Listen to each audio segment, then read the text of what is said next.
Welcome, everyone. Please stand, if you are able, and join in the singing of O Canada.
Thank you. Be seated.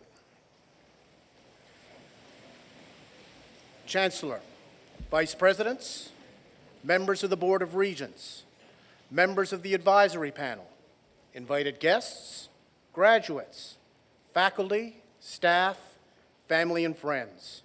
It is my great pleasure to welcome you to this most special day in our academic year. My name is Adam Courage, a faculty member in our School of Maritime Studies, and your Master of Ceremonies for this afternoon. Before we begin, I would like to advise you that in the event of emergency, we have two ways to exit the room. The first exit is through the double doors in the back, the doors you came in.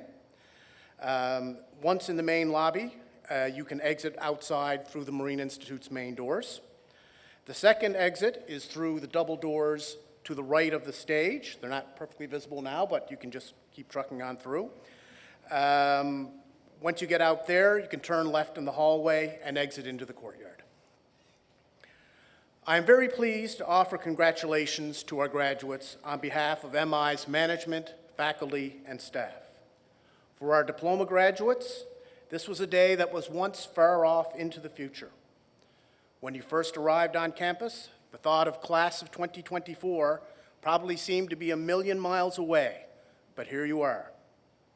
Our technical certificate and advanced diploma students may not have made the same length of journey, but like all MI students, your days here were long, yet the weeks and months passed very quickly. This is, quite rightly, a very proud day for you. Some of you may just be figuring out how important a day this is for your grandparents, parents, and other loved ones. I know that our graduates are feeling many things today. The relief that this day has arrived, the nervous excitement of starting a new chapter in your life, and the mixed feeling of saying temporary goodbye to classmates who have become close friends.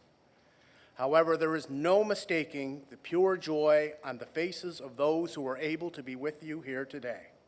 And we certainly hope to maintain that spirit of joy and celebration throughout the rest of today. Our graduation day coincides with National Indigenous Peoples Day, when we recognize and celebrate the culture, heritage, and achievements of First Nations, Inuit, and Métis across our country. Accordingly, I call upon Kevin Anderson, our Acting Associate Vice President for Administration and Finance, to bring greetings on this special day.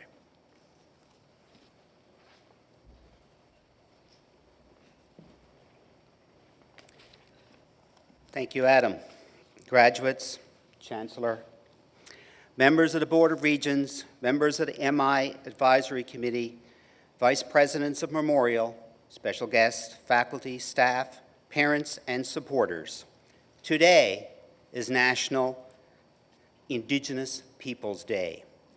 For time immemorial, June 21st or around that time, has been celebrated by Indigenous cultures as the beginning of a new season of life. Today, this occasion is a time to celebrate the history, the culture, and the significant contribution that Indigenous people have made to our lives and continue to make to society at large. In 1996, Canada declared June 21st National Aboriginal Day, and in 2017 changed the name to National Indigenous Peoples Day. Well, today is a day to celebrate. It should not be forgotten the consequences of colonialism for Indigenous societies. We need to look no further than the legacy of residential schools to recognize the role that education played in that colonialism. Through the understanding and continuous efforts of Indigenous elders and knowledge keepers, we've become more aware of the traditional ways of knowing, Indigenous worldviews, and the vastness of Indigenous traditional knowledge. Art Solomon, an Ojibwe elder, said it best: the traditional way of education was by example, experience, and storytelling. The past, the present, and the future were linked into lifelong learning. These teachings of the past are critical to societies built on oral traditions and seem very critical to the teaching of the youth of the future. Romuald LeBlanc, Governor General of Canada in 1996, when declared June 21st National Aboriginal Day, cited an Inuit proverb: a long time ago in the future. The Inuit saw the world, the past, the present, and the future completely interconnected. Many Indigenous scholars are embracing both traditional and Western knowledge in the pursuit of education. Mi'kmaq elder Albert Marshall introduced us to an incredible concept, the concept of two-eye seeing. In his own words, Marshall said, "Two-eye seeing refers to learning to see with one eye with the strengths of an Indigenous ways of knowing, and from the other eye with the strengths of Western way of knowing, and using both eyes together." Graduates, on this special day, I just want to leave you with the words of Senator, Justice, and Chair of the Truth and Reconciliation Commission for Canada, Murray Sinclair. Education will create knowledge, and from knowledge will come understanding. From understanding will come respect, both self-respect for Indigenous people and respect for all. Thank you.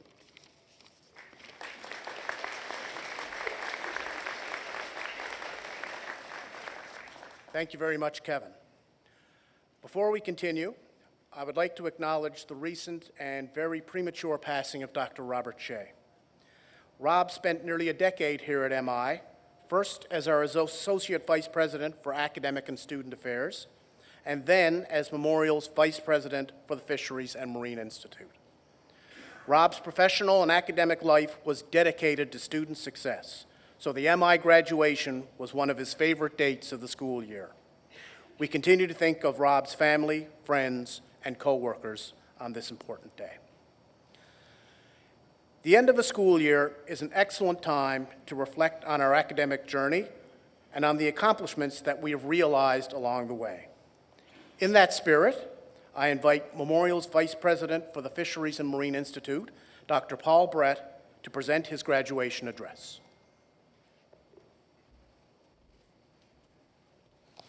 Thank you, Adam.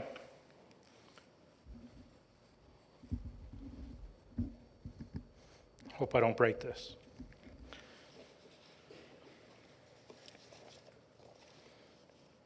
Good afternoon, everyone. Mr. Chancellor, Chair of the Industry Advisory Committee, members of the Board of Regents, my fellow Vice Presidents, faculty, staff, students, and all the supporters of you, the graduates. It's an honor for me to be here to celebrate with you on this important day.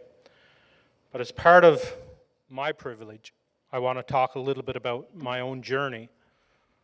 And when I did the same as you a number of years ago, maybe just 2 or 3 years ago, In 1992, I graduated from Memorial for the first time.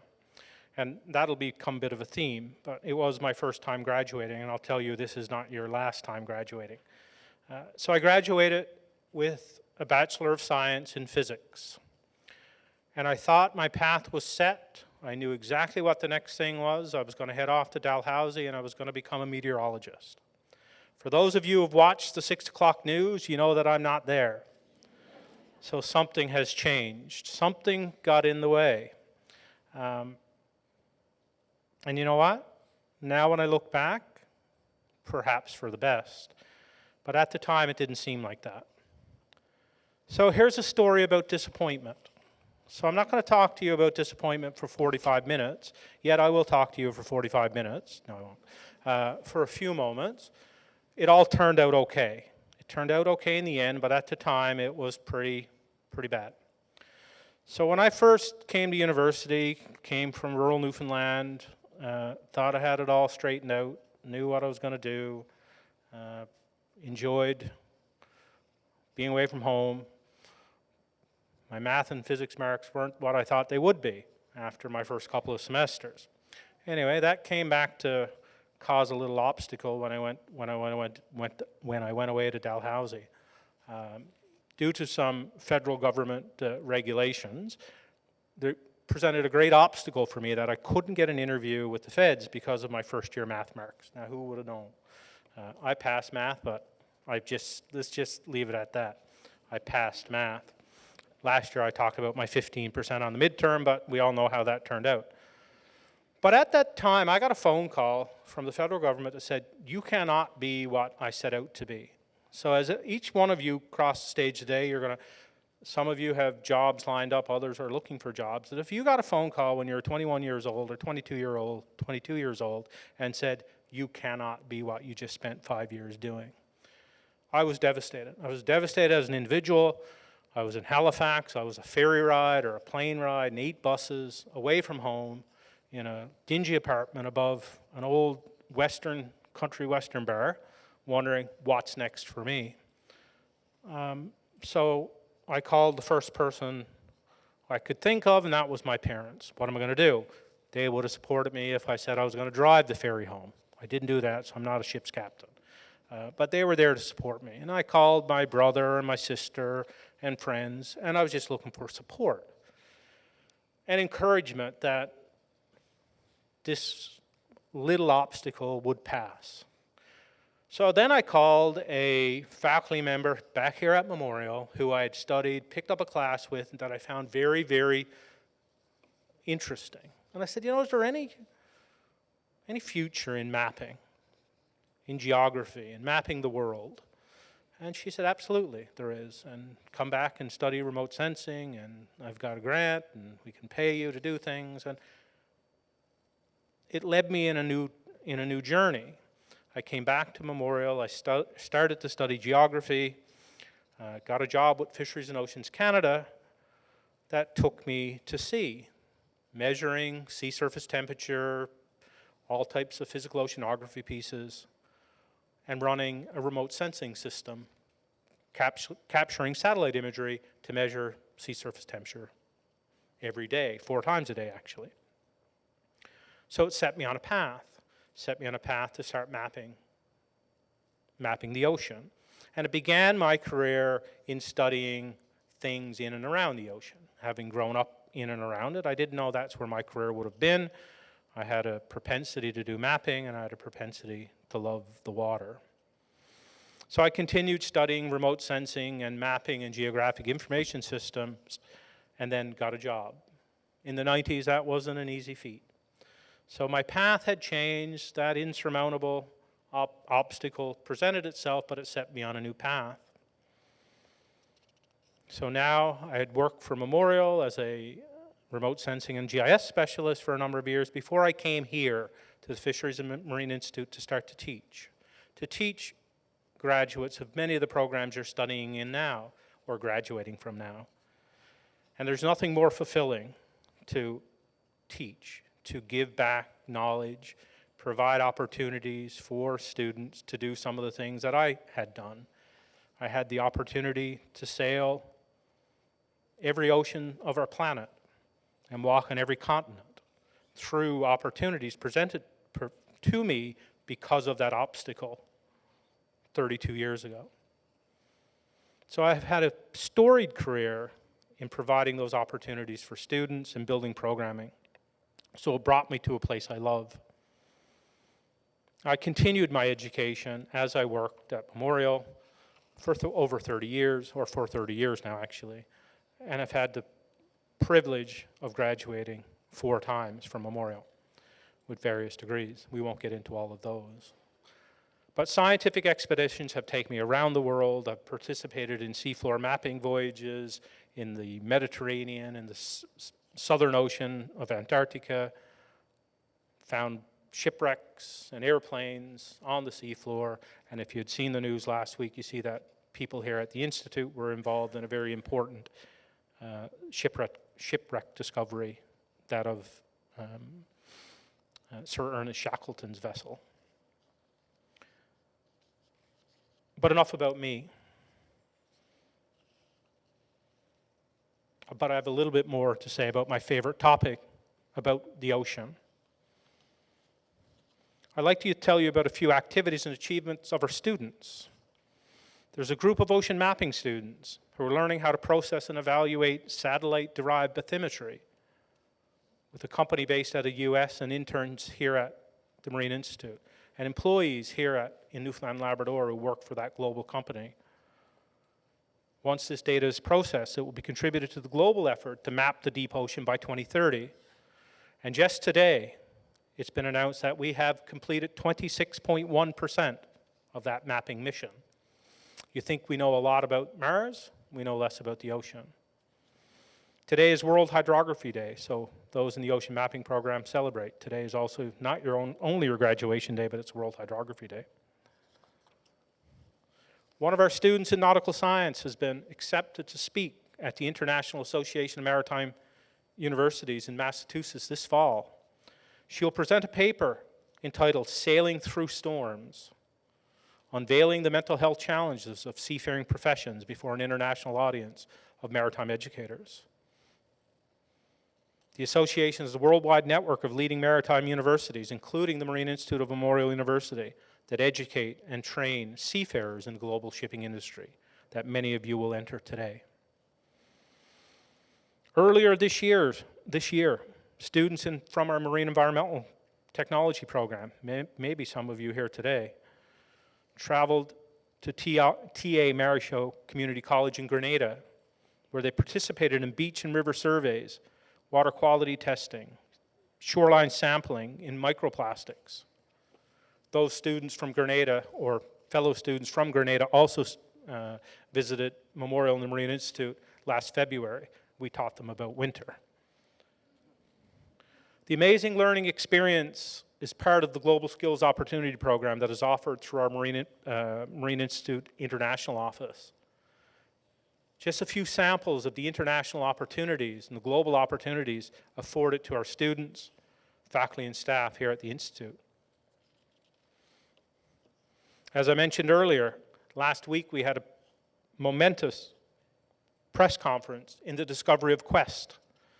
Quest was discovered in the Labrador Sea, sank in 1962, around the same time that this organization started. But Quest was the last ship of Sir Ernest Shackleton. One of the graduates from the Marine Institute program operated the side scan sonar that helped discover that vessel. It's not often you get a chance to make history. You all will make history after today. If you don't know Shackleton and that story, Shackleton was an Irish explorer, polar explorer. His greatest feat was rescuing his crew after their ship was crushed in ice in the Antarctic in 1915. They found refuge on Elephant Island, turned over 2 lifeboats, lived off penguins and seals for 18 months while they sought rescue. Now, rescue wasn't coming until Shackleton left the island with a crew of 5 and sailed from Elephant Island to South George Island. So when you get home, pick up your globe or map and see what that is. In a 30-foot boat, sail from an island across the harshest ocean, land on an ocean 1,300 kilometers, or land on an island 1,300 kilometers away, traverse a mountain range to a whaling station, hire another boat 3 months later to get back to Elephant Island to save his crew. Miraculously, nobody was lost. And in his history of polar exploration, the only person to die on a Shackleton ship was Shackleton himself, when he died of a heart attack on Quest, the ship that was found in Labrador just last week. These are just a few examples of the experiences taking place at the Marine Institute. This marks our 60th year providing ocean education, training, and research here at home and around the globe. It is also our 32nd year of being a part of Memorial University. So many of you graduates from our diplomas and certificates will continue on your education, have another graduation soon in your bachelor's and master's and PhD programs in years to come. Welcome to the remarkable group of people who are making a difference all around the world, the Marine Institute alumni. Finally, if you remember anything from what I say today, is that you will face challenges. You will leave here today and you believe that day one I'm going to join Marine Atlantic, 5 years I'll be a master mariner, 7 years I'll start my family, 10 years I'll come ashore. You have it all mapped out. Those waypoints are just waypoints that will move and they'll adjust and you'll hit barriers much like the ones that I did. But you will learn from those barriers. You'll go around them, over them, or through them. If your dreams and hopes and plans don't work out, it will not be the end of the world, even if it feels like it at that time. There's always another path to follow. And those detours may lead you to something better than you would ever imagined. Make the most of them. Congratulations, graduates. Thank you.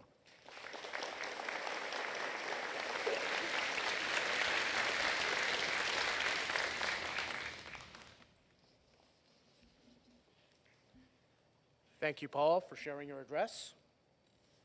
There are always new and interesting things happening here at MI, and I'm sure that our onstage guests will agree that many of our graduates will be surprised about where life will take them. There are many personal and professional adventures waiting for you. All right then, graduates, your moment is finally here. As we prepare to commence the presentation of candidates, I would like to acknowledge the MI graduates who are not here today. Some of them may be watching online right now. Many of our graduates are already working.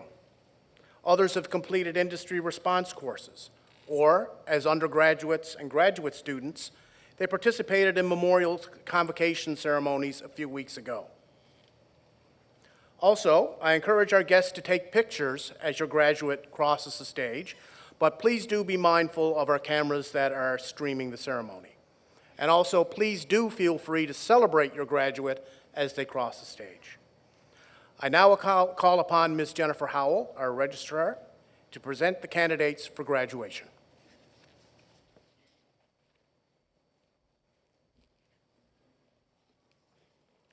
Thank you, Adam. Good afternoon, everyone. As the Registrar of the Marine Institute, it is my sincere pleasure to announce the names of the graduates for the June 2024 graduation ceremony. This afternoon, we celebrate the achievements of those earning technical certificates, technician diplomas, diplomas of technology, postgraduate certificates, and advanced diplomas. In addition to the awarding of the diplomas and certificates, we will honor outstanding students with the Marine Institute Bronze Medals and the Governor General's Academic Medal. The presentation of certificates and diplomas will be made by Ed Durnford, the head of the School of Fisheries, Captain Chris Drodge, the head of the School of Maritime Studies, and Chris Batten, the coordinator for programs for the School of Ocean Technology, and Dr. Paul Brett, the Vice President of Memorial University with responsibility for the Marine Institute. As I announce the names of our graduates, I encourage you to clap, cheer, and celebrate each and every individual who crosses this stage this afternoon. They truly deserve it. I would now like to invite Ed Durnford and Dr. Paul Brett to present to the candidates from the School of Fisheries.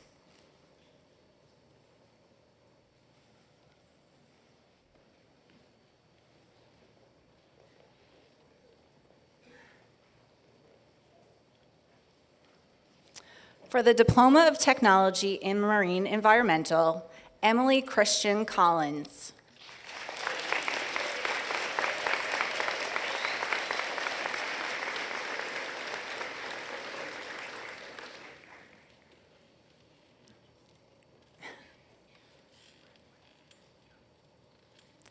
Brianna Dominics.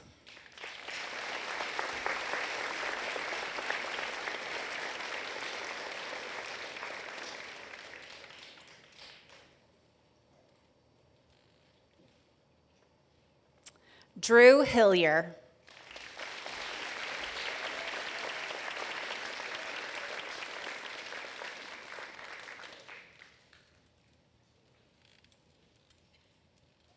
Emma Teresa Jensen.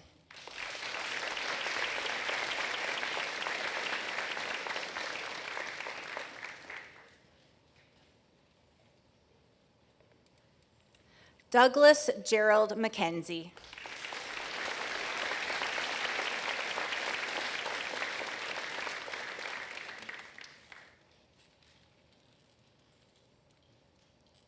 Michaela Dawn McDonald.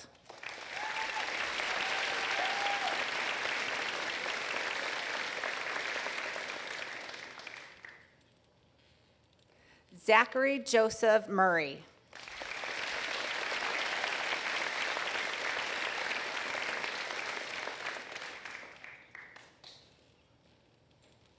Lyanna Penny.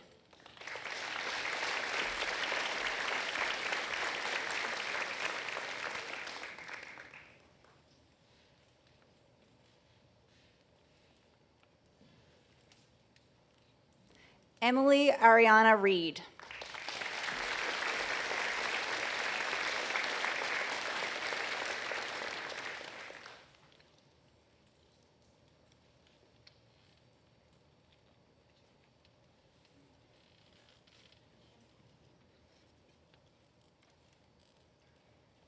For the Advanced Diploma in Food Safety, Mumta Bertel.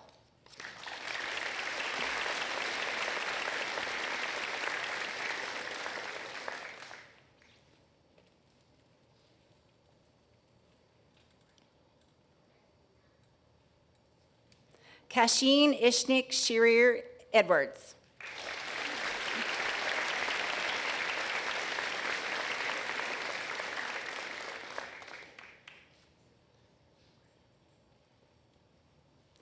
Peace Igwe.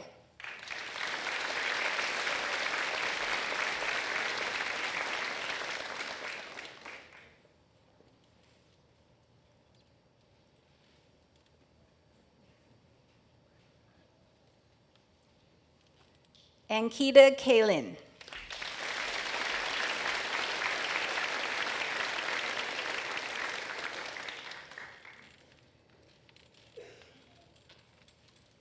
Nikhil Reddy Kirsera.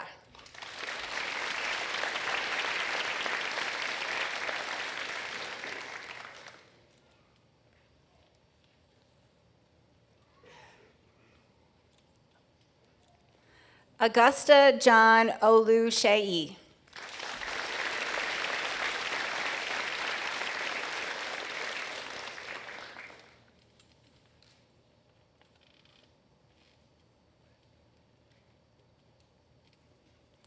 Liz Verghese.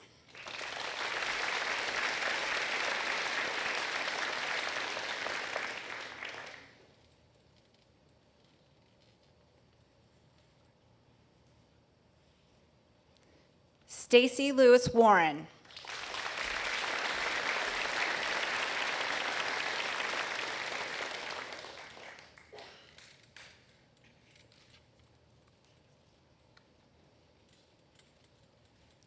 For the Advanced Diploma in Water Quality, Samantha Michelle Batten.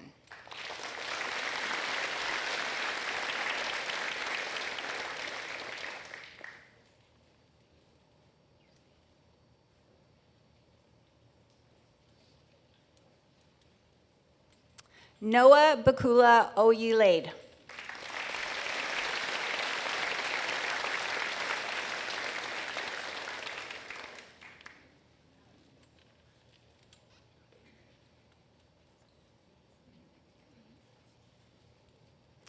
This concludes the presentation of certificates and diplomas for the School of Fisheries. Thank you, Ed.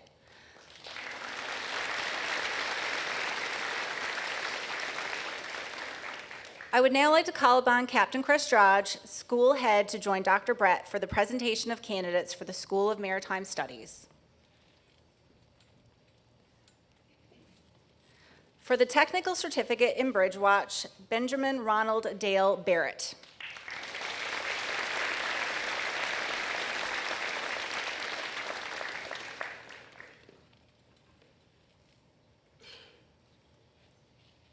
Ethan Gill.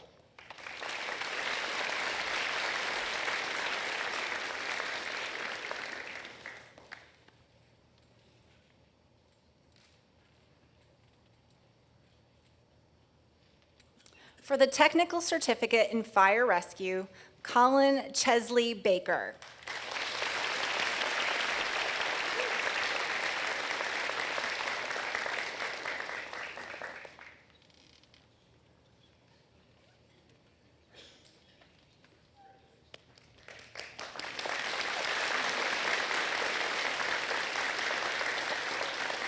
We have a proud father up here on stage right now. Tyler Coates.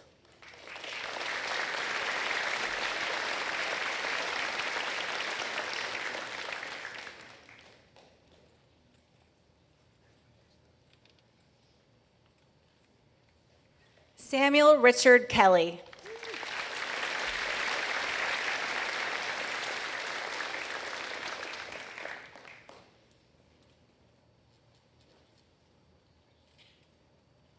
Hudson John Nickel.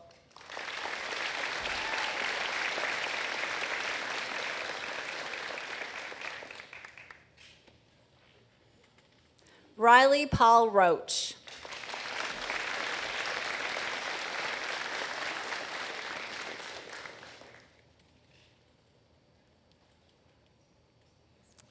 For the Diploma of Technology in Marine Engineering, Nathan Brothers.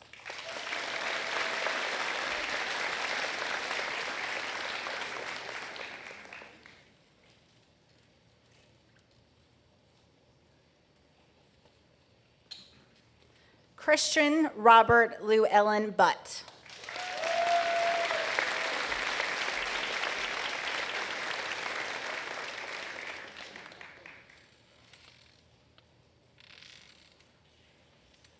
Chilaka Akachuku.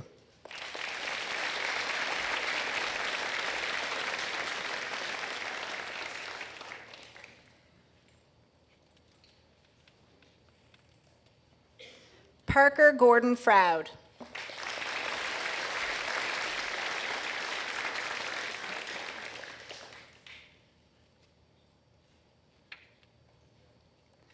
Thomas Gregory Hooper.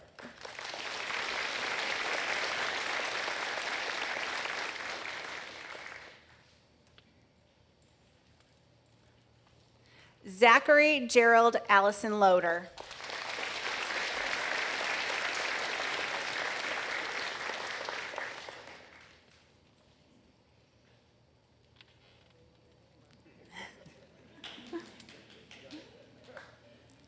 Jaden Reginald Lovelace.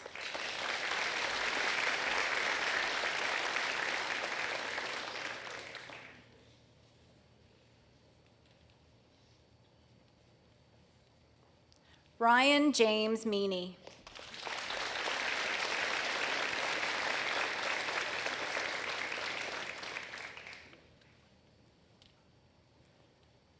Devin Christopher O'Brien.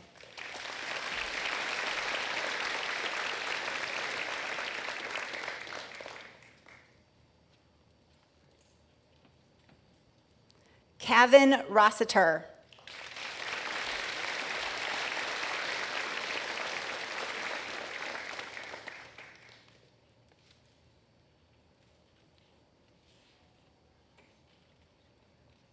Mackenzie Chad Allen Spurl.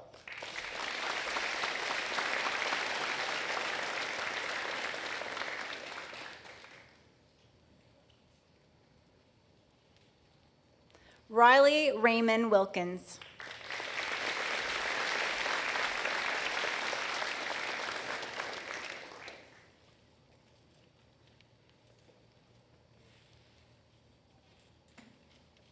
For the Diploma of Technology in Marine Engineering Systems Design, Jordan Hartree.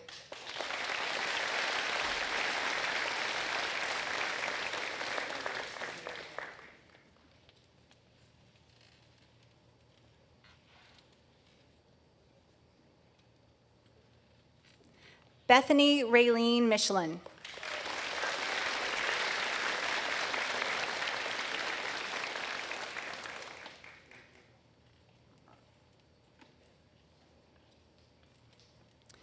For the Diploma of Technology in Nautical Science, Mackenzie Douglas Bard.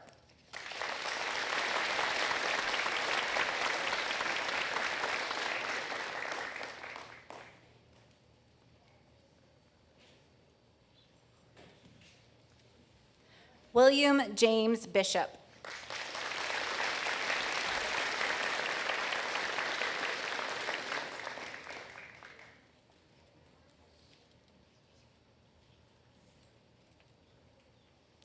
Isaac Patrick Corbett.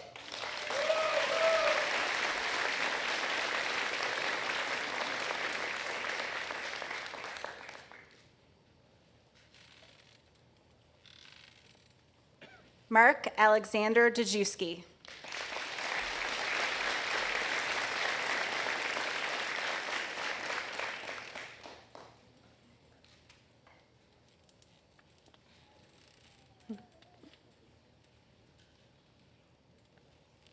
Victoria Emily Gillett.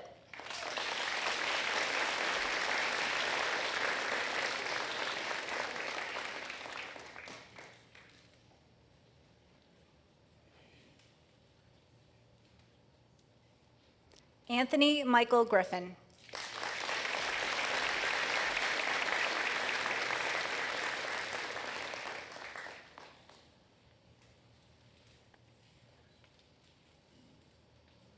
Jonah Michael McGraw.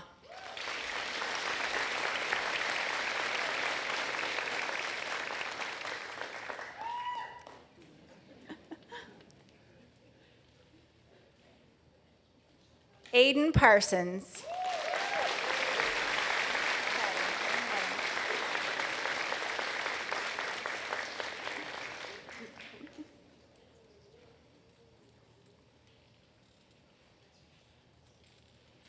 Michael William Tulk.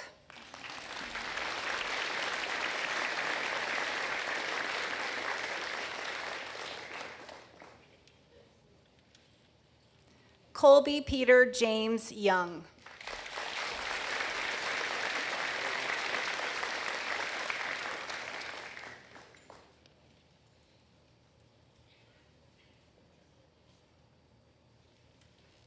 For the Diploma of Technology in Naval Architecture, Isabel Antonez.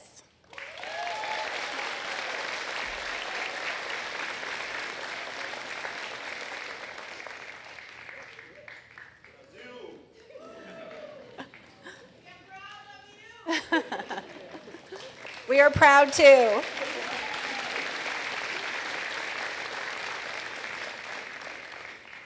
Madison Jessica Gregory.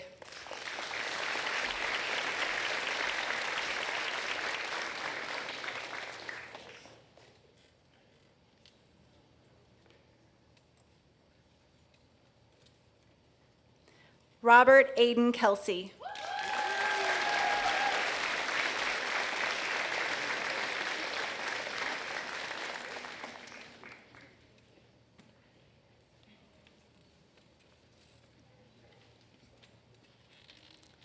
Cale Allen Trim.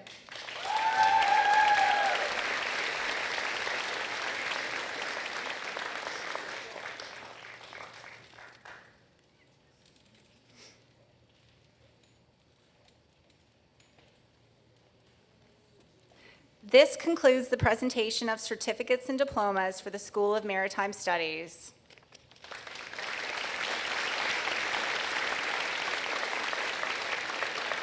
Thank you, Chris. I would now like to call upon Chris Batten, Coordinator of Programs, to join Paul for the presentation of candidates for the School of Ocean Technology. For the Diploma of Technology in Ocean Mapping, Jeremy Corcoran.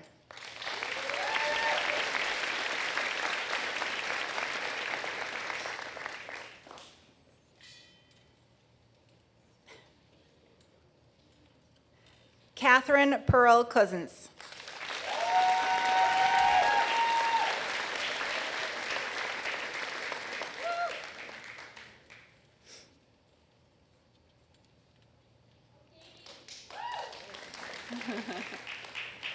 Kavindu Gisera Derni Igla.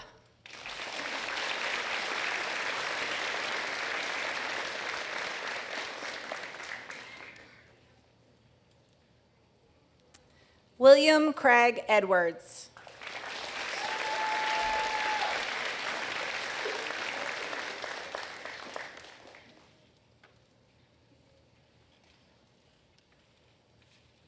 Erica Elizabeth Fewer.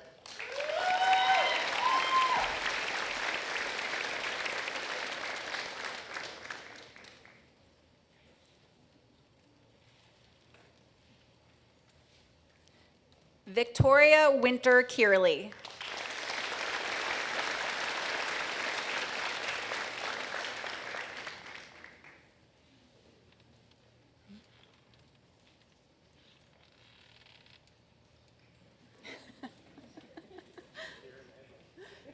Maggie Elizabeth Lewis.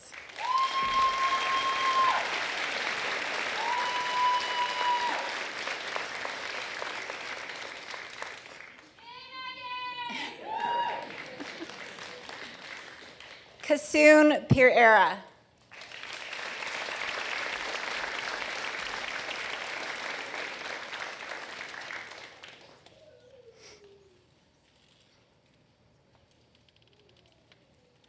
Caitlin Ann Power.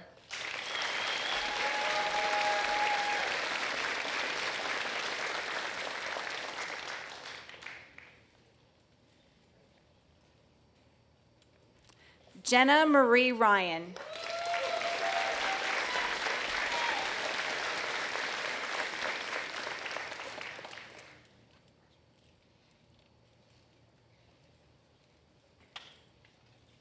Erin Selena Walsh.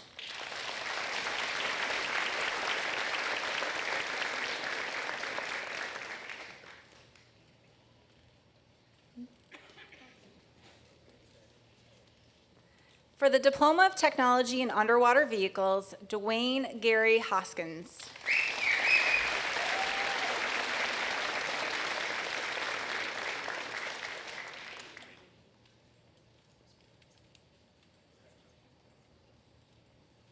Madison Adriana Kathleen Kenny.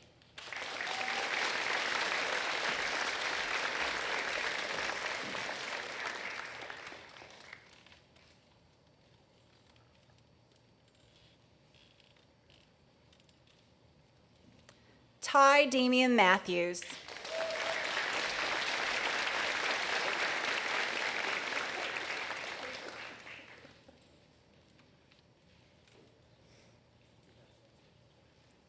For the Technician Diploma in Remotely Operated Vehicles, Matthew Gerald Barrett.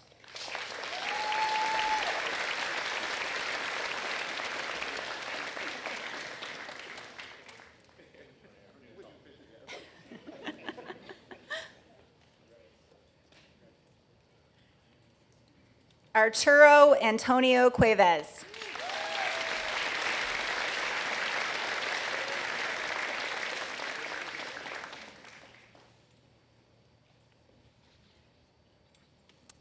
Jaden Peter Gerard.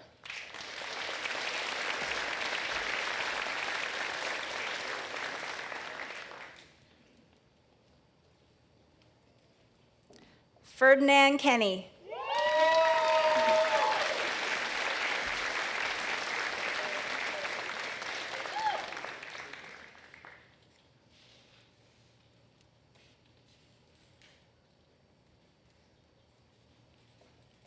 Dwayne Gary Hoskins.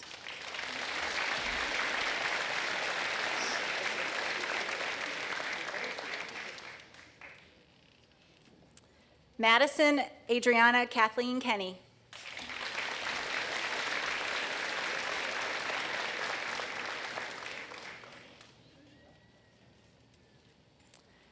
This concludes the presentation of diplomas for the School of Ocean Technology. Thank you, Chris.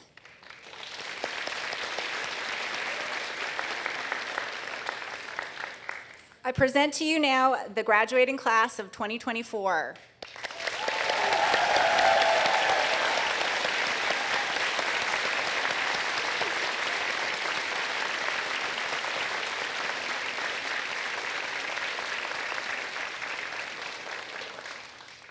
Next, we will present the Marine Institute Bronze Medals. In recognition of academic excellence, the Marine Institute awards a bronze medal to the student achieving the highest overall average upon graduation from a 2-year or more diploma-level post-secondary program. The Marine Institute Bronze Medals for academic achievement will be awarded today by Dr. Paul Brett.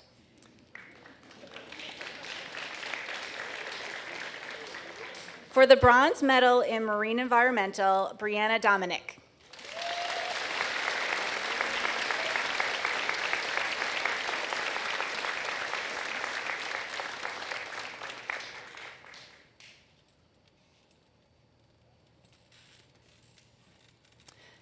For the bronze medal in marine engineering systems design, Jordan Hartree.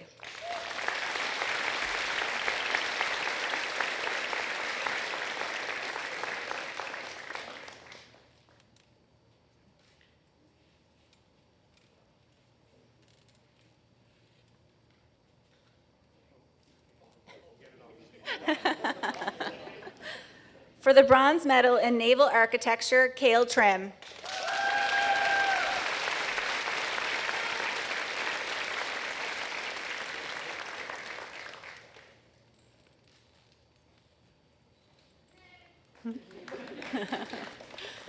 For the bronze medal in ocean mapping, Caitlin Power.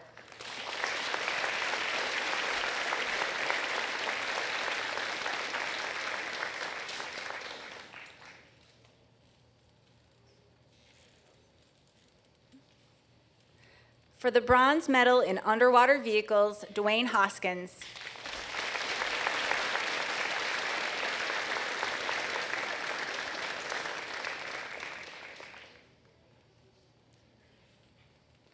For the bronze medal in remotely operated vehicles, Jaden Gerard.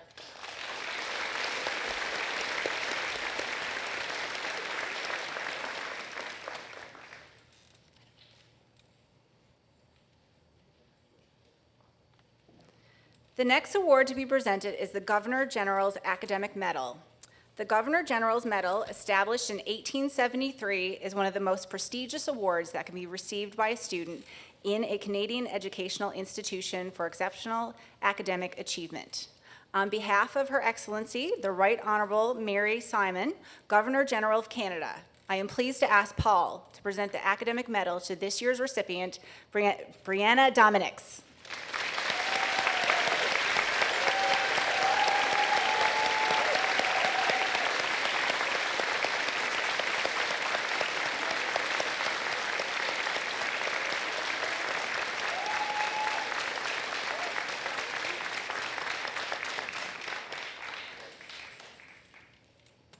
This concludes the presentation of awards and medals. Let me be the first on behalf of the Marine Institute family to congratulate all of our graduates and medal winners today on this tremendous milestone.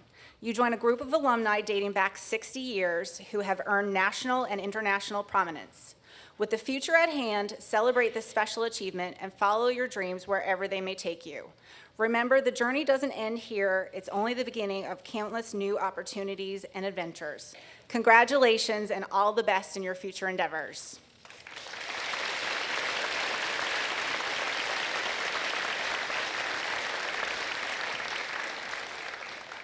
Thank you, Jennifer.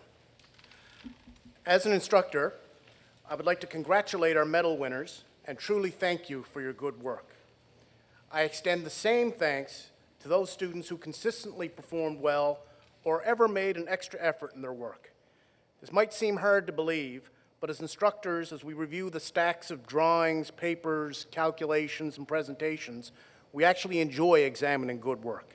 So the extra effort is truly appreciated beyond the letter or number grade that you receive. And if I could be indulged for a little bit of Marine Institute family pride for a second, the moment you saw earlier was one of our naval architecture instructors and chairs, Ken Baker, greeting his son Colin, who graduated from the fire rescue program. And congratulations to Ken on his retirement this fall. We'll miss you.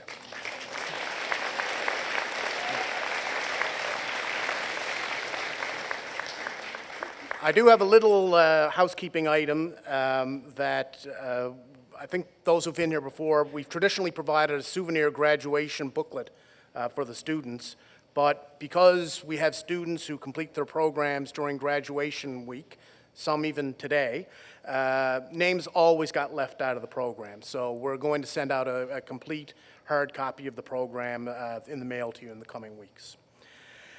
Now it's time for the student address. It'll be given to us by Aidan Parsons, who's well known to his fellow graduates. Aidan has been a leader in his nautical science class and is president of the Marine Institute Student Union. I now invite Aidan to deliver the student address.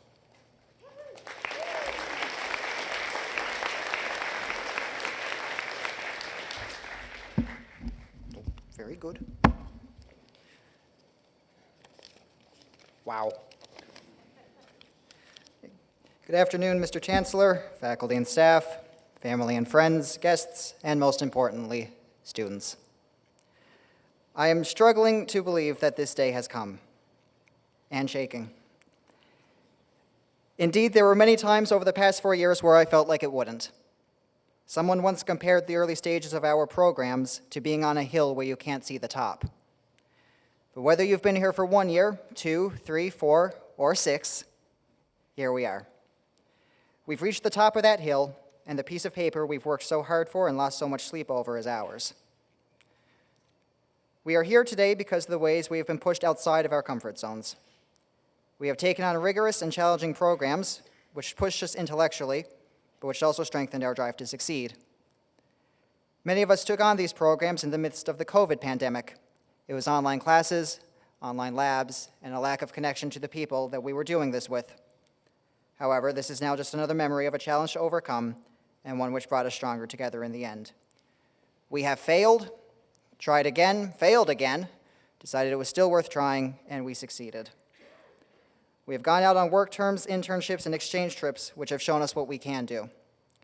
For being here, we are naval architects, marine engineers, and underwater vehicle operators, amongst others, and we are smarter people, we are more confident people, and we are better people. We are here today because of the tremendous amount of help we have received along the way, and be rest assured, none of us could have done this alone. Here we have had the benefit of incredible instructors who have gone out of our way to help us succeed, and we are in your debt. Whether you taught us math, fluid mechanics, or how to work with hard iron, you have helped us become the people that are gathered here today. And most of all is the help we have received from each other. We have been in each other's company for at least a year, and in many cases, we have been together for much more. We have studied, struggled, fought, cried, and at times wondered what exactly was going on, but we have had the privilege of doing it together and the benefit of not being alone in it. None of us would be sitting here today without the people sitting right next to us, I am sure of it. We are here today because of tomorrow and what we will do with it. And anybody in any of the school's seafaring programs can quote the statistic that 90% of the world's cargo is moved by ship, while shipbuilding and ship design continues to contribute billions to Canada's GDP alone. The work done by our marine environmental technology graduates safeguards valuable and vulnerable ecosystems, while, as Paul mentioned, our ocean mappers continue to make discoveries in an environment we still understand less than we understand the surface of Mars.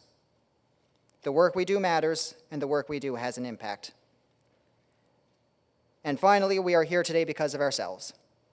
We are here for the end result of our tears, sweat, and in some cases, blood. We did it. The day that seemed so far away when we started in the fall of 2020, 2021, 20 whatever, has finally come, and we are now the class of 2024. And if you're proud of yourself, it's because you absolutely should be. It's the end of this road, shut her down, and it's the start of another. Congratulations, everybody. Love y'all.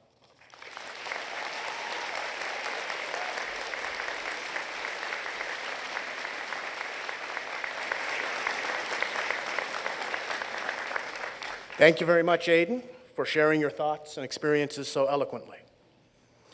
It's time for a musical interlude, and those of you who've been a student in my class know that I enjoy a bit of music. And we are very pleased to welcome Matthew Byrne, one of our province's leading storytellers through song. He has been praised as one of Canada's finest interpreters of traditional songs, and Alan Doyle describes Matthew's voice as friggin' perfect. Two of Matthew's previous recordings each won Traditional Album of the Year at the Canadian Folk Music Awards. His new studio album will be released this fall, just in time for my wife's birthday, so thank you for that, Matthew. He has performed all around our globe, and we are very happy to have him here today. Matthew Byrne. Good afternoon. Wonderful to be here, part of this momentous afternoon. Thanks so much for having me. I don't think I ever did give Alan Doyle that $20 I paid him to say that, but reminder to do so. I'm going to sing a couple of songs that are steeped in the kind of the sea music tradition of Newfoundland, from which I come, and this is a song that comes from Placentia Bay. It's a song called Jim Harris. 'Twas in 1934, on the last daylight in May, Jim Harris in the Ronald P. from St. Kieran sailed away. And he sailed away in search of bait. He came to Paradise Sound, where to his sad and his great mistake, the Irene he ran down. As they lay to their anchor, all hands were filled with joy, not thinking any accident to them was drawing nigh, until the Ronald hove in sight. More joyful did they feel. There were swelling sails and flowing sheets, taking 8 knots from the reel. She was like some frightened animal, the white foam cross her face. Neither sheet nor tack now did she slack while entering in this place. And the boats, they were well scattered, for them there was plenty of room. But she kept too near to the Irene's head, and she broke off her jibboom. And it pierced the Ronald's mainsail, 'bout 3 clods from the lee. When the main boom left the mainmast, 'twas an awful sight to see, and it gave those boys a cruel surprise. What to do they did not know, so without their skipper's orders, their anchor they let go. Jim Harris, he leapt on the deck, fired down his cap and swore, saying, "Such a tangle now as this I've never seen before. I've been charged of schooners great and small. I've brought them far and near, even across the wide Atlantic, where the storms they rage severe. Now had this been some youngster, what would the people say? For an accident can happen to the best man any day. It's alright when the wheel is going up, when it turns for to go down. You all might meet with the same sad fate as Jim Harris in Paradise Sound. Thank you.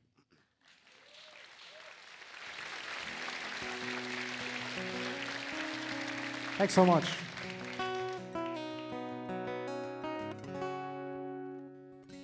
Well, I've been lucky enough to have been born into a family of traditional singers and song finders, and I've gotten a lot of traditional songs from my mother. And one of the first of her repertoire that I ever recorded is a song called The Banks of Newfoundland.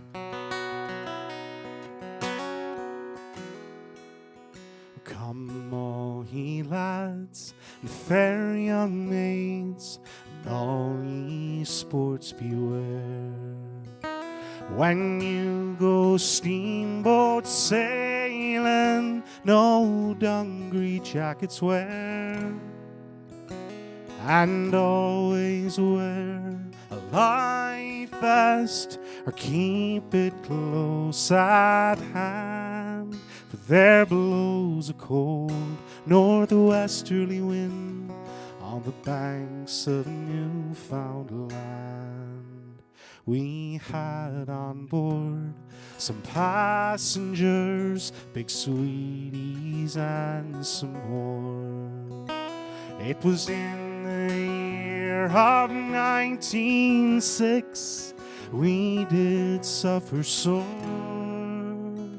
We pawned our clothes in Liverpool, we pawned on every hand, not thinking on the northwesterly wind on the banks of Newfoundland. We had on board a fair young maid, Bridget Welton was her name, and to her I promised marriage, and on me she'd claim. She tore her flannel petticoat, made mittens for my hands. She wouldn't see her true love perish on the banks of Newfoundland.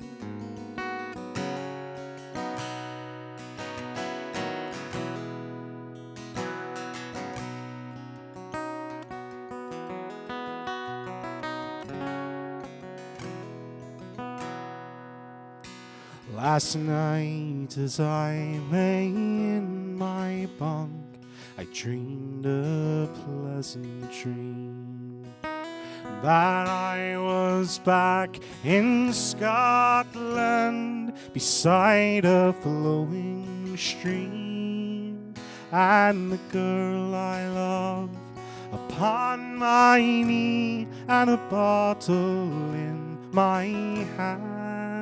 I awoke broken-hearted on the banks of Newfoundland.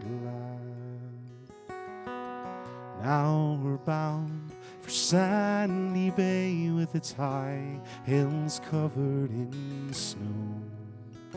Our steamboat, she's one hell of a craft. To New York we will go.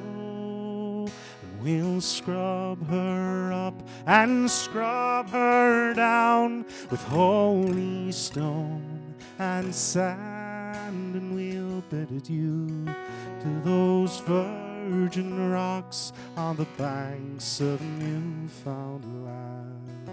Yes, we'll bid adieu to those virgin rocks on the banks of Newfoundland. Thanks so much, everybody. Thank you.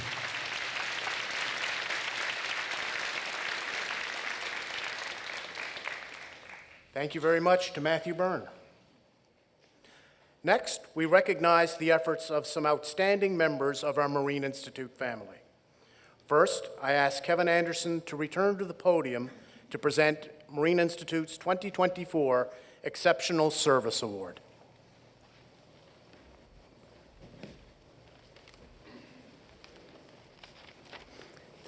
Thank you, Adam. Good afternoon again, everyone. So the last time I came here, I spoke from my notes. Far easier than speaking from someone else's, although the good people at Communications and very talented people at Communications have prepared for me an exceptional speech. The challenge is me reading it without tripping up. So if I do, forgive me. It's my pleasure to present the Marine Institute Award for Exceptional Service.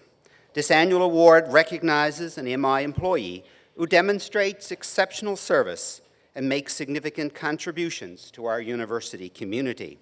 Today, we are pleased to celebrate the contributions of our colleague, Heather Canning. Heather joined the MI community in 2016 and is institutional analyst with the Office of the Vice President. In this role, Heather is responsible for providing and reporting data that is critical to the day-to-day operations of the Institute. One nominator wrote that this role is not something shiny or something that goes into the ocean, but is critical to the success of the Marine Institute. Without knowing it, many of you in this room have encountered Heather's work. During the pandemic, Heather was instrumental in moving the paper-based course evaluation questionnaire process online. This task required focus, immense attention, and detail to ensure that correct data was being used. Through hard work and dedication, Heather helped to successfully implement the questionnaire process that all students complete today. The implementation of these questionnaires ensures that students can provide feedback on their courses, faculty can review this feedback, and schools continue to meet the proper accreditation requirements of their programs. All nomination letters commend Heather for always going above and beyond in her work and taking on challenging projects. Aside from her remarkable work ethic, Heather is known to be incredibly friendly and a team player. Her colleagues call her an invaluable member of the Institute and emphasizes her collaborative spirit and willingness to support colleagues, whether by planning afternoon walks or exploring new Excel shortcuts. All nominators agree that she exemplifies the highest standards of excellence in the workplace and is vital to the success of her unit here at the Marine Institute. She is talented, dependable, and contributes significantly to projects that impact students, faculty, programs, and the Institute's success. Graduates, members of the audience, please join me in congratulating this year's recipient of the Marine Institute Award of Exceptional Service, Ms. Heather Canning, Institutional Analyst, Office of the Vice President.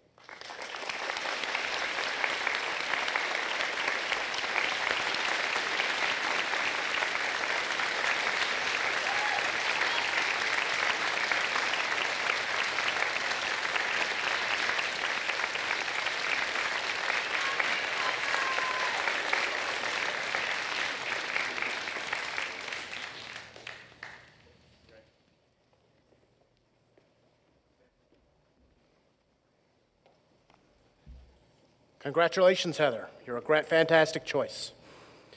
Next, we acknowledge the work of one of our exceptional faculty members. Our Teaching and Learning Award is named in memory of Dr. Peter Fisher, a longtime Marine Institute employee who was instrumental in the development and evolution of many of our academic programs. He's certainly credited as the founding father for our baccalaureate and graduate programs. I invite Dr. Angie Clark, our Associate VP for Academic and Student Affairs, to present Marine Institute's 2024 Dr. Peter Fisher Teaching and Learning Award.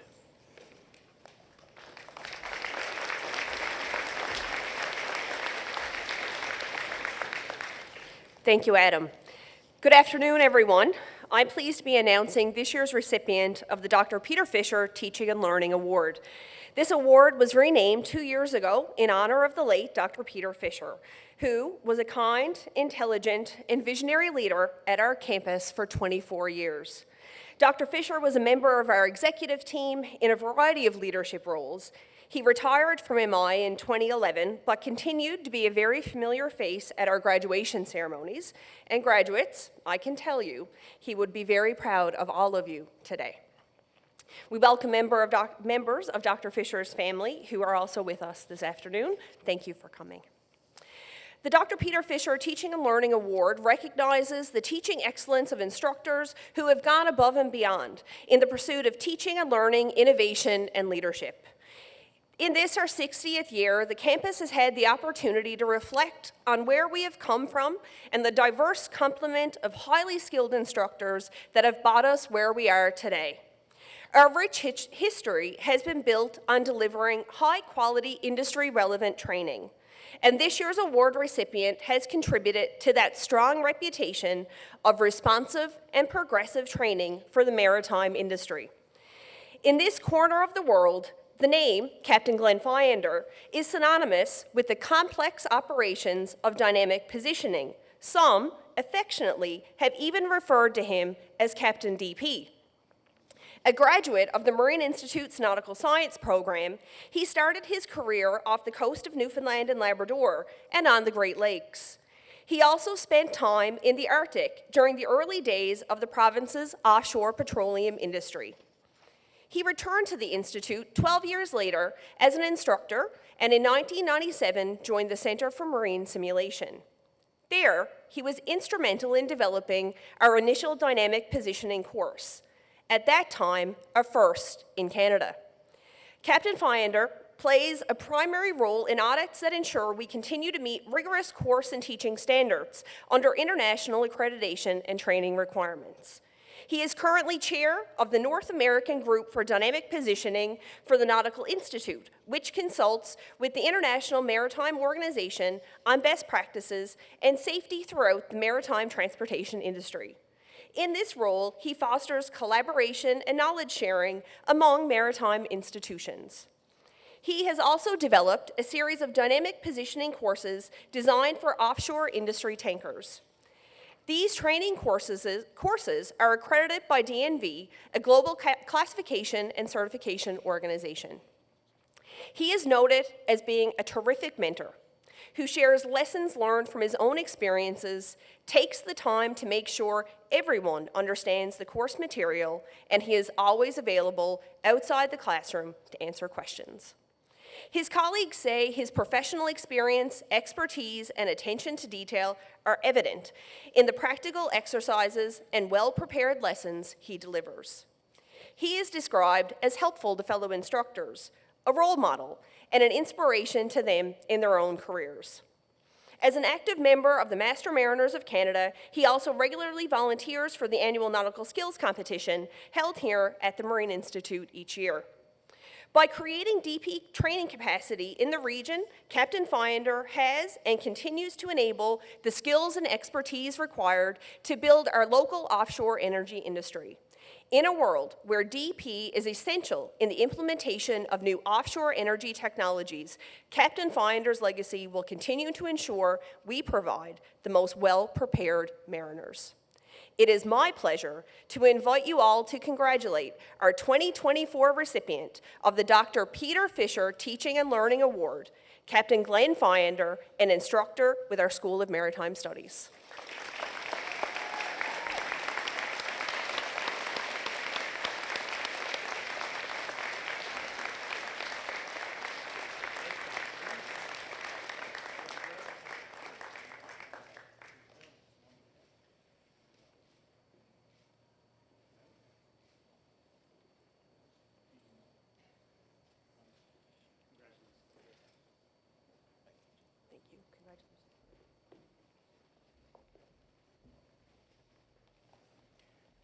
Thank you so much, Angie, and congratulations to Glenn for this well-deserved honor. Thank you as well to Dr. Fisher's family for being here again today. It's always great to see you. Continuing with our program, The Marine Institute is very proud of its many impressive alumni who contribute to local, national, and international circles. The Marine Institute Alumni Award has been established to celebrate this success. I ask Dr. Paul Brett to return for the presentation of our Alumni Award.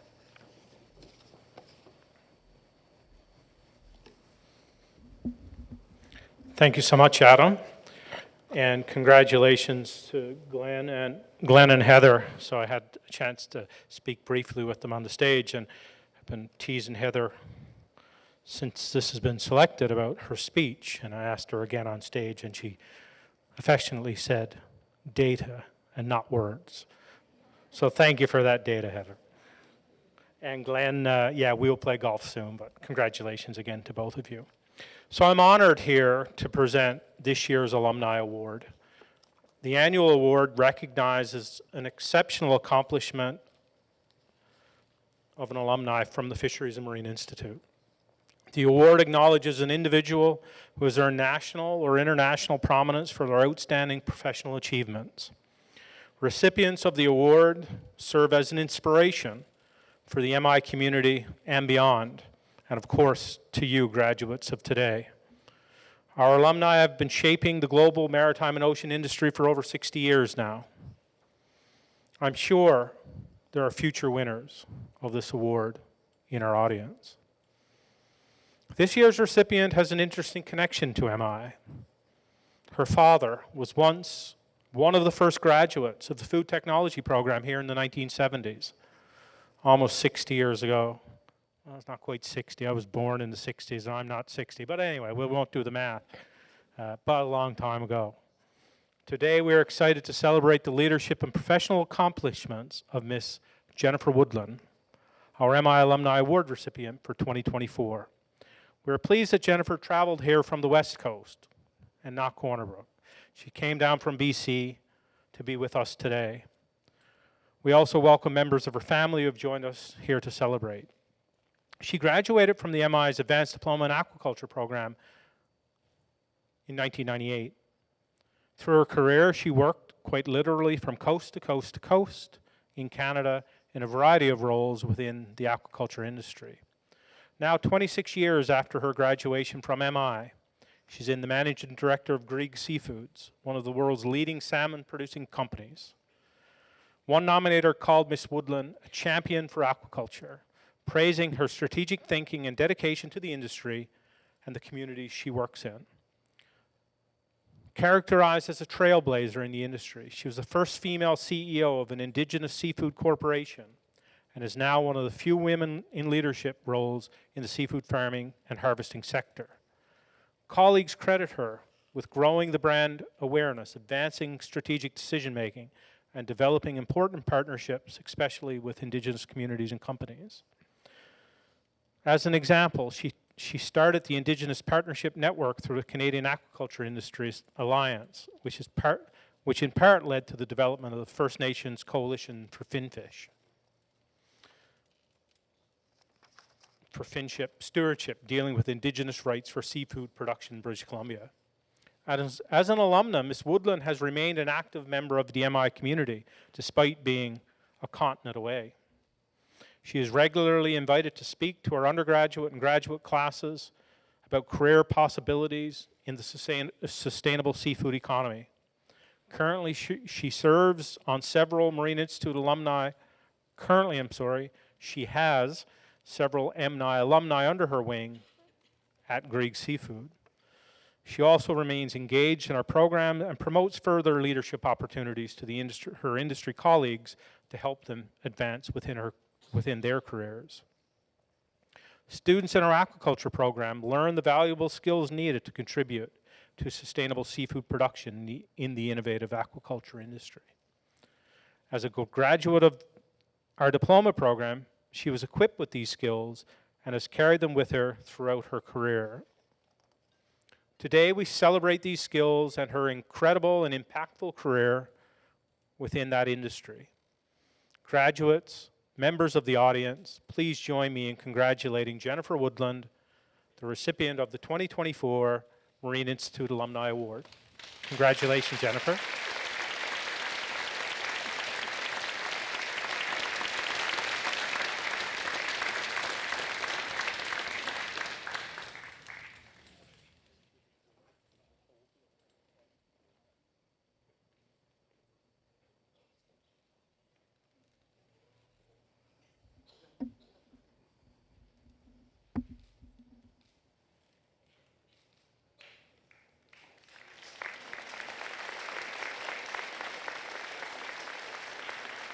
Thank you, Paul.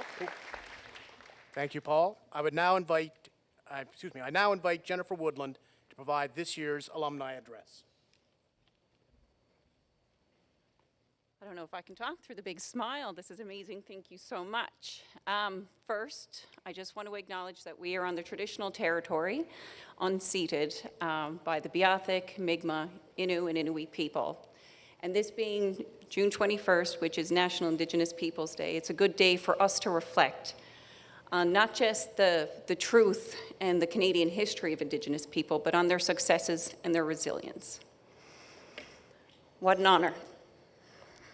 Thank you so much for the welcome today, to the Chancellor, to yourself, to all the faculty, to those who took time to show me around here today. I'm looking at you. You know, there's so much amazing things being done out of this institution, and it was my honor to be here today. I am incredibly humbled, and if you know me well enough, that don't come easy. A very special thank you to Cyr Couturier. You've been my teacher. You've been my mentor. We've served on many boards of directors together. We've worked together. Yeah, I consider you my friend. I know you had something to do with this. This institution is lucky to have somebody like Cyr. He is passionate, and you've inspired a lot of leaders in the aquaculture community. You continue to do so. Thank you so much. As it was noted, the Marine Institute is a very special place for me.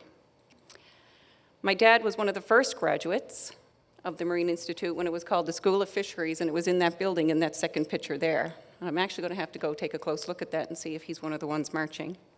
My mother was the secretary at the School of Fisheries, so you might say I wouldn't even be here if it wasn't for the School of Fisheries.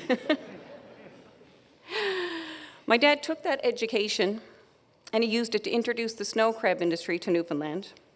He designed and set up many of the crab processing plants around the island. That supported many rural coastal economies. He wrote several fisheries manuals for the Department of Fisheries and Oceans. He had a stake in his own fish plant in a small town called Happy Adventure. And after some time working directly in the fishery, he came back to the School of Fisheries as an instructor. And when he first taught, the school was actually over on the Southside Hills. And I spent many a weekend as a child playing around in the mock processing plant while he was there getting prepared for his courses. He taught here in the food technology program for 30 years. There isn't a place that I visit in coastal communities that have their economy around seafood that I don't meet somebody that remembers him, that remembers his passion, that were inspired by him. People still talk about that when I meet with them, and he inspired me. In 1992, he was awarded Memorial University's Teaching Excellent Award. He won after that an International Teaching Award for his reach into the sector, and that continues even after his death. In 2010, the Sidney A. Han Memorial Scholarship was started by his colleagues, and it's given out here at the Marine Institute annually. So you can imagine what an honor this is for me, and what a special moment. And thank you to my family for being here too. Okay. But this is not about me, this is about you. So, happy graduation. For me, you know, this is a time of reflection, but for you, this is a time of preparation. To start thinking about where do you want to find yourself in 5, 10, or like me now, 26 years, thanks for saying that, later. The Marine Institute has a legacy of kickstarting some of the marine industry's biggest influencers and leaders. All of you, regardless of the discipline that you studied here, are going to be important to the Canadian economy, to the Newfoundland economy if you choose to stay, and to the global blue economy. What is the blue economy? Oceans are vital to our communities across Canada, and nobody knows this better than coastal communities. The ocean has potential to be a part of climate solutions while creating economic opportunities for all communities across Canada. Even the Government of Canada has a blue economy strategy to ensure that we balance conservation with economic development. and they've committed a plan to support innovation and economic growth through Canada's ocean sectors. I decided to get into aquaculture because I was fresh into the cod crisis. I was seeing the impact that that was having on our province. And I believed in Jacques Cousteau and his concept of a blue revolution. So looking at the impacts that the cod crisis, the moratorium, was having on our province in 1991, 1992, I learned about sustainable farming of our oceans. Jacques Cousteau believed that the ocean, with its vast resources, had the potential to contribute significantly to the world's ocean food supply. By farming the oceans, he believed the possibility was to reduce overfishing and alleviate the pressures on wild stocks. That spoke to me. He knew that we could have renewable and abundant source of healthy protein by farming the oceans. And he saw an approach to address food scarcity, provide livelihood opportunities for coastal communities, and protect the marine ecosystems. This is the underbelly of a blue economy. Beyond Canada, the idea of a blue economy extends to all countries that have coastlines. In fact, there's a high-level panel for ocean economies that have 18 countries as signatories to develop ways forward to balance that conservation with economic development, and Canada is a signatory to that. They are working to build momentum towards sustainable ocean economy where environmental protection, sustainable production, and equitable prosperity go hand in hand. So through your education choices here today, you have an important role, a critical role, in the blue economy. The Marine Institute has given you a leg up as you embark on your new careers. With the foundation of your education, and more so the reputation of this industry, or this institution, you now have the key to success. It is up to you to use that key to unlock your potential. I've been really, really fortunate in my career, and boy, that was humbling to listen to. Thanks very much. I've had wonderful experiences. I've worked in rural Newfoundland. Your sister's Julia Jensen, isn't it? Your cousin? I knew it. Like, I've had the fortune of hiring many people that graduated from the Marine Institute, and I did have the opportunity to live in Harbour Breton for 7 years while we dealt with the aquaculture industry, and I've hired over 25 alumni, actually, throughout the years, and your cousin being one of them, so congratulations. I currently live in beautiful British Columbia. I've lived in Hawaii. I've traveled the world. I've chaired national organizations. I've made connections with people that have enriched my life, people who I will stay connected with forever. These are experiences I've had in the last 26 years because of my career, but also because of choices I've made within my career. The path wasn't always easy, but as I reflect, I'd like to share some things with you as you embark on your future. Make yourself known. Be heard. Participate in your industry beyond your job. Get involved in your industry associations. Find out where you can participate. Make sure that you do the extra work beyond the scope of your paying job. You don't get paid for these things, but it sure as hell raises your profile and makes you noticed, and your opinion matters. Work hard. Be the doer. Find the gaps and fill them. And a lot of people will tell you, find that work-life balance, and yes, that's important. But don't be afraid of hard work. It is rewarding, it gets noticed, it will help you succeed. Some of the things that were said here today kind of get tied up in this, and a big part of that is trust the journey, right? Everybody comes across obstacles. When something looks like it's a closed door, it's actually, I think, the world's way of pushing you towards where you're supposed to be. Don't be afraid to pivot. If it's not working out the way you thought it was going to be, embrace the change. Fear of change will hold you back in your success. Leap into it. For the love of God, educate yourself on politics. I'm looking at Sear. Particularly as it relates to your industry. Politics can interfere with your sector. It can have decisions that are made that are not based on facts, science, or even reality. Believe me, ask any salmon farmer in British Columbia. But they can also support your sector and facilitate growth. So stay informed, in politics at every level, municipal, provincial, federal, Indigenous. They matter. Make sure they know you and make sure they respect it. Talking about that, then manage your reputation. Manage your ego. We live in a world of social media and everything is on display. You are your brand. Protect it. Think long-term and be strategic.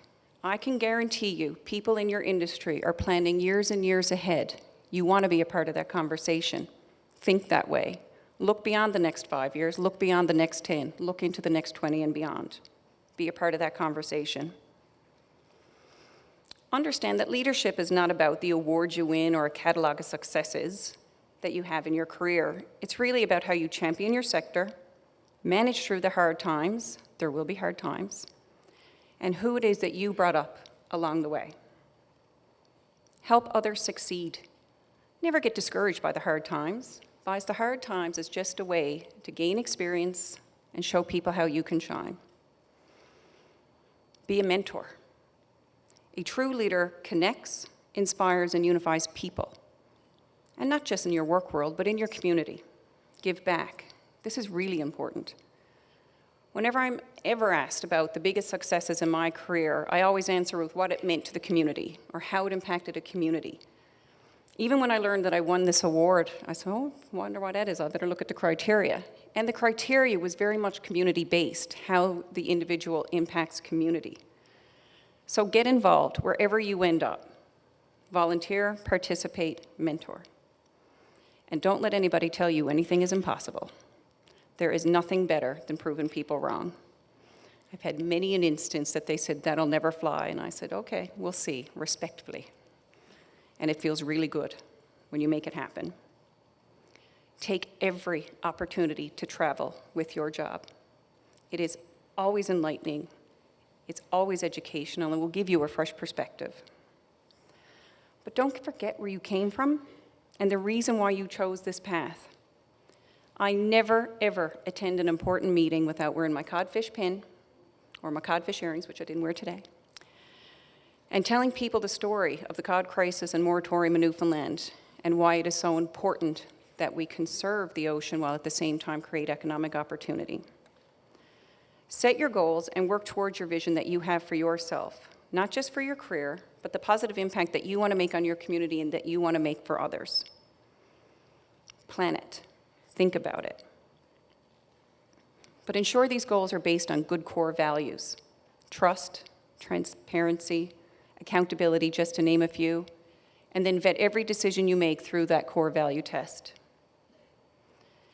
Educate yourself on Indigenous culture, the truth and dark Canadian history that we have with Indigenous peoples, but also their success stories. Learn about reconciliation, what that means and how you can participate. Learn about the First Nations territory where you live or work. Some of the most valuable things I have learned in my career, I have learned from my Indigenous friends and colleagues. Some of the things that I learned from them is listen more than you speak, because you have 2 ears and 1 mouth. I'm looking at my mother-in-law, it's hard for me to do, I know. Also, listen to understand, not to respond. And I think that's been one of the most critical and important pieces of learning that I've had from my Indigenous colleagues, is that we oftentimes wait to speak and keep our thought in our head. But you know what? Let that go and listen to understand the other person's perspective, and you will find yourself having the most constructive conversations, and you will get to a common ground. And everything is interconnected. Finally, be passionate, right? Be passionate. It's really what resonates with others. It's what's going to continue to motivate you.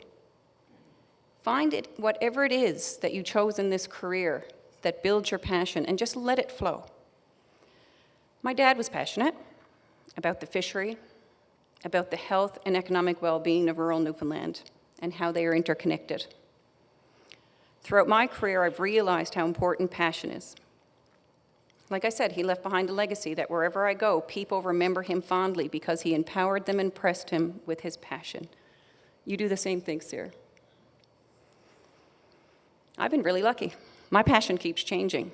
and my career keeps feeding that passion. When I was young, it was so much about the environment, and while it still is, as I matured, it really then became about economic development and rural revitalization. And now my passion is about sustainable food production and Indigenous reconciliation. In my sector, salmon farming, aquaculture, it's always stayed in line with my passion. It's the fuel that gets you through the challenges, and it's the joy in your success. I am so excited for you to embark on your next chapter. Congratulations, and thank you again for this incredible honor.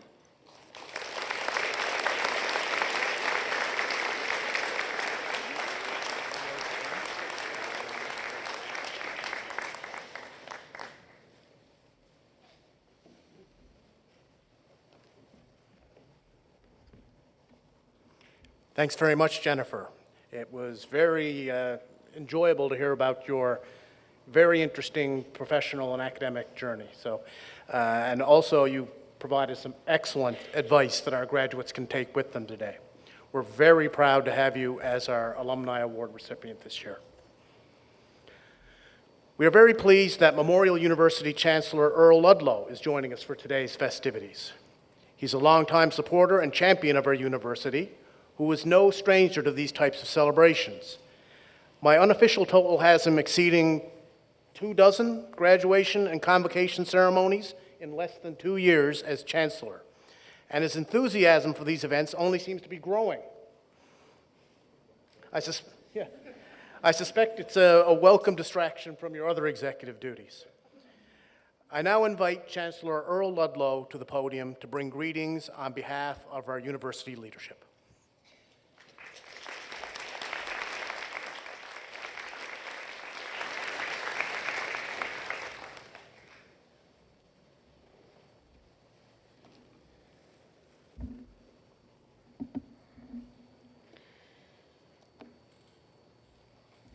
Okay, so I've got to thank Paul, or Mr. Brett, or Dr. Brett has been called several times today, that thank you. So I get the bat cleanup after an hour and a half of every management speech and congratulation that I might as well take my notes and put them right straight in the garbage. But you don't know me very well. So I'm going to start out by giving you a little anecdote that my daughter took a picture of me when I was doing a convocation at the Arts and Culture Center a while ago, and I had this on, and she showed it to my grandson, who's 5. So I get this text back, and she said, "Pop, I didn't know you were a wizard." So, said it all. It said it all, out of the mouths of babes. Listen, watching you cross this stage this afternoon, I got to tell you, I'm jealous. I'm envious. Last night, I attended my 50th anniversary of graduation from high school at the Shrine Club. And I'm standing here today and I say, wow, man, I must be getting old. Something ain't right, but it is awesome to be here. When I was asked if I'd take this job on, I said, well, what does it entail? So I won't go through all that with you. But it was about students. It was about graduates. It's about future. It's about leadership. It's about learning. Now, whether you know it or not, that's what you all represent. You are the future of our great province and country and the world.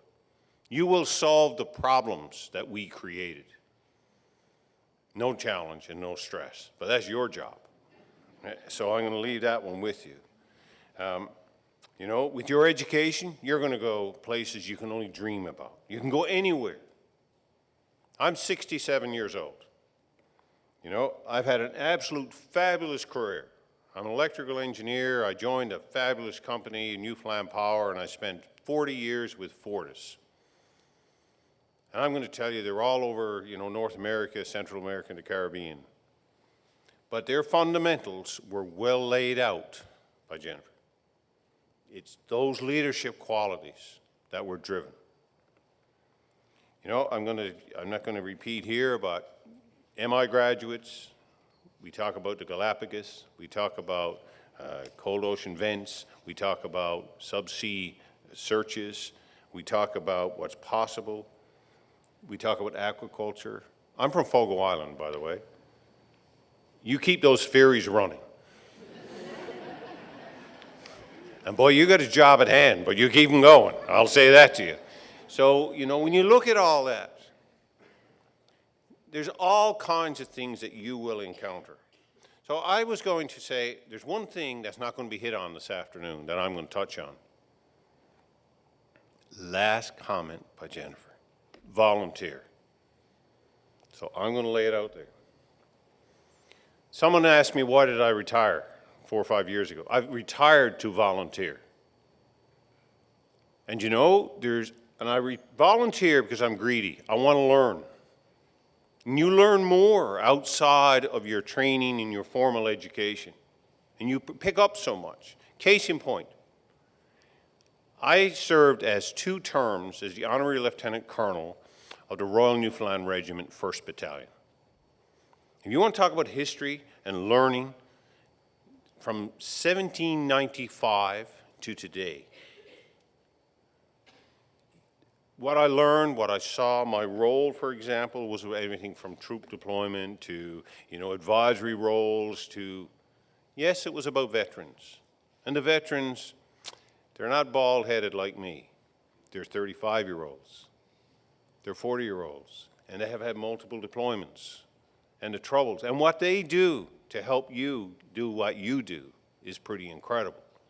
So I was going to use that to give you, you know, our young men and women, they deserve nothing but our respect. I'll use that as one case. Especially as we at Memorial are a living memorial to those who fought in the First World War and subsequent conflicts. Every September, commemorations take place just outside, here at the Newfoundland Merchant Navy Memorial, honoring the 333 merchant seamen, including 1 woman, who lost their lives in the Second World War. As alumni of Memorial, it is important to remember the legacy of your alma mater. So just to step back, I had the absolute, once-in-a-lifetime, incredible experience about 3 weeks ago. I represented Memorial University at the repatriation of the unknown soldier. And I'm going to say to you, and the reason I'm reading this is because if I don't read it, I'm going to get emotional. And you won't like me when I do that. But you know, it is so deep when you reflect on what people did and why they did it and why we exist. Words cannot even begin to describe, and it was one of the most meaningful experiences of my life by far.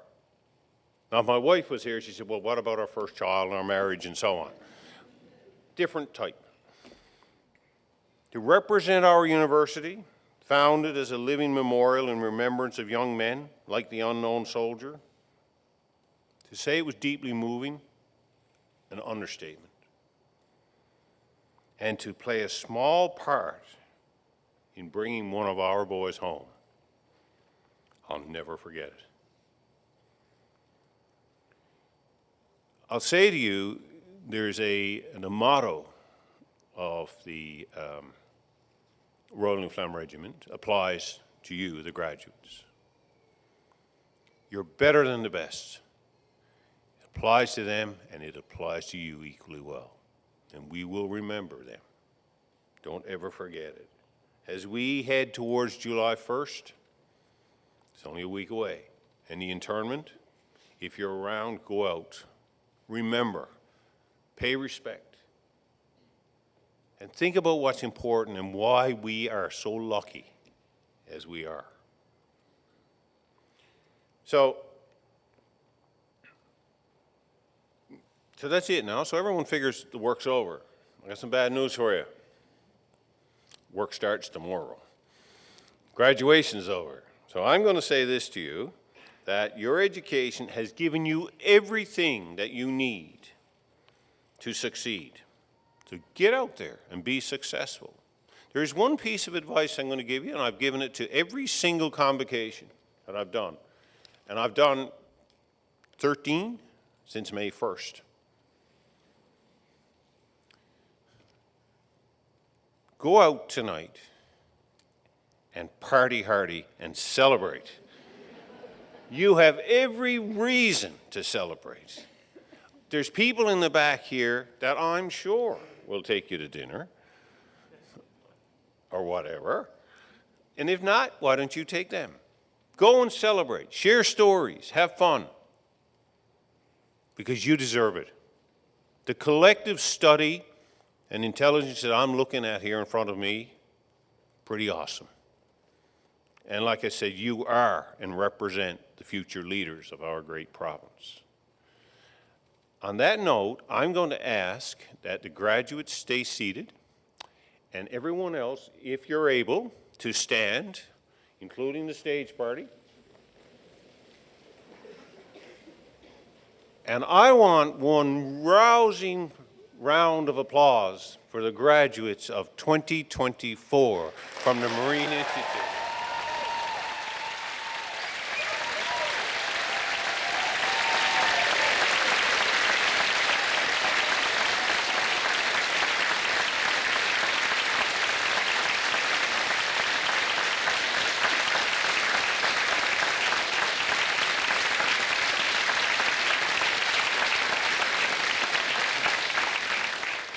Thank you.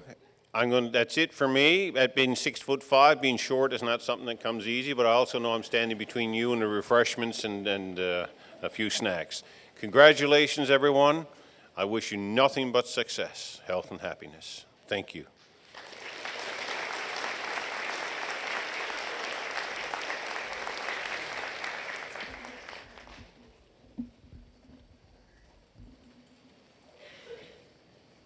Thank you, Chancellor Ludlow, for your remarks and advice. We sincerely appreciate your support of Marine Institute.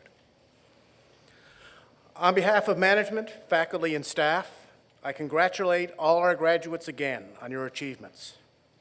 We recognize that many of you have undertaken significant personal change and sacrifice during your time here. Many of you left home for the first time or entered post-secondary programs for the first time. Some walked away from paying jobs to return to school.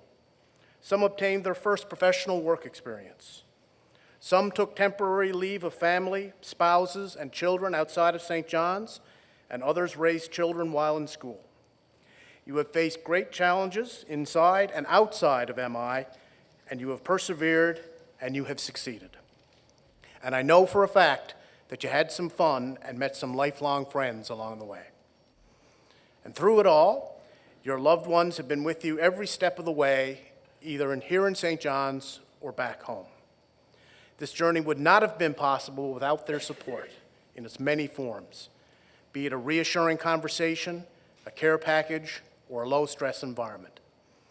That type of generosity is difficult to repay, but perhaps we could start with a small gesture.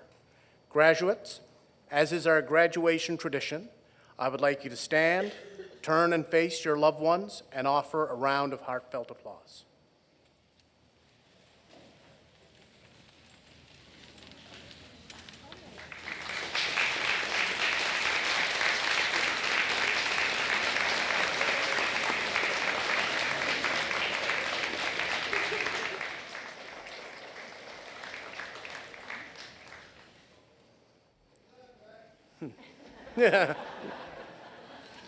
Finally, graduates, we wish you the best in all your future endeavors, and we ask that you remain in touch throughout your professional careers and continued academic careers.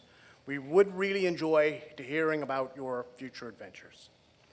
With that, we're nearly ready to bring graduation to a close, but we have a couple of quick items. We'd ask for the medal winners to return after the ceremony for a quick photograph. There is, as you know, a reception downstairs in the cafeteria. That'll start in about 15, 20 minutes time, so you can take your time, get some pictures done, return your robes, and there'll still be plenty of time to get downstairs. There's also an elevator just around the corner outside the gym doors for anybody who needs it. Finally, a very quick thank you to everybody who helped to put this ceremony together. Our marketing, student affairs, registration, facilities management, cleaning, and cafeteria teams have all worked very, very hard to make it happen this week. With that, we ask that the audience remain seated until the procession and graduates have left. Congratulations, graduates.